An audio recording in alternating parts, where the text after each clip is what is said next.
കൊല്ലം ചവറയിൽ single biryani കിട്ടുന്ന ഒരു spot നമുക്കിന്ന് പരിചയപ്പെടാം.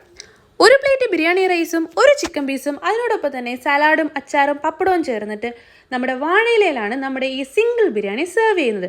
വെറും 80 രൂപ മാത്രമാണ് ഇതിന്. സിംഗിൾ ബിരിയാണി മാത്രമല്ല ഇവിടെയുള്ളത്, ബീഫ് ബിരിയാണി, ചിക്കൻ ബിരിയാണി, അതുപോലെ തന്നെ ബിരിയാണി റൈസ് തുടങ്ങിയവയുണ്ട്. ചിക്കനും ബീഫിനും 130 രൂപയും വെറും ബിരിയാണി റൈസിന് 60 രൂപയും നമ്മുടെ സിംഗിൾ ബിരിയാണിക്ക് 80 രൂപയാണ് ഇവിടുത്തെ റേറ്റ്. ഞങ്ങളിവിടെ ഒരു ചിക്കൻ ബിരിയാണിയും ഒരു ബീഫ് ബിരിയാണിയാണ് ഓർഡർ ചെയ്തത്. രണ്ടിനും അത്യാവശ്യം നല്ല ടേസ്റ്റ് തന്നെയായിരുന്നു. രാവിലെ ഒരു 11:30 തൊട്ട് ഉച്ചയ്ക്ക് 2:30-3 മണി വരെയാണ് ഇവിടുത്തെ ടൈമിംഗ്. തരം കഴിക്കാൻ പറ്റുന്ന നല്ല ഫുഡ് ഇവിടുത്തെ. ക്വാണ്ടിറ്റി ഒക്കെ നല്ല അത്യാവശ്യം 2 പേർക്ക് കഴിക്കാൻ പറ്റുന്ന ഫുഡൊക്കെ ഡെയിലി വരുന്നുണ്ട്. എല്ലാവർക്കും. അപ്പോൾ നമ്മുടെ സ്പോട്ട് എന്ന് പറയുന്നത് ചവറ BGM കോളേജിന്റെ നേരെ ഓപ്പോസിറ്റ് ആണ്. Single and dum biryani centre എന്നാണ് ഷോപ്പിന്റെ പേര്. അപ്പോൾ ഇവിടെ ഒന്ന് ട്രൈ ചെയ്ത് നോക്കിയിട്ടുള്ളവർ ഒന്ന് കമന്റ് ചെയ്യുക. വീഡിയോ ഇഷ്ടപ്പെട്ടുണ്ടെങ്കിൽ നമ്മുടെ ചാനലിൽ ഫോളോ ചെയ്യുക, ലൈക്ക് ചെയ്യുക, കമന്റ് ചെയ്യുക.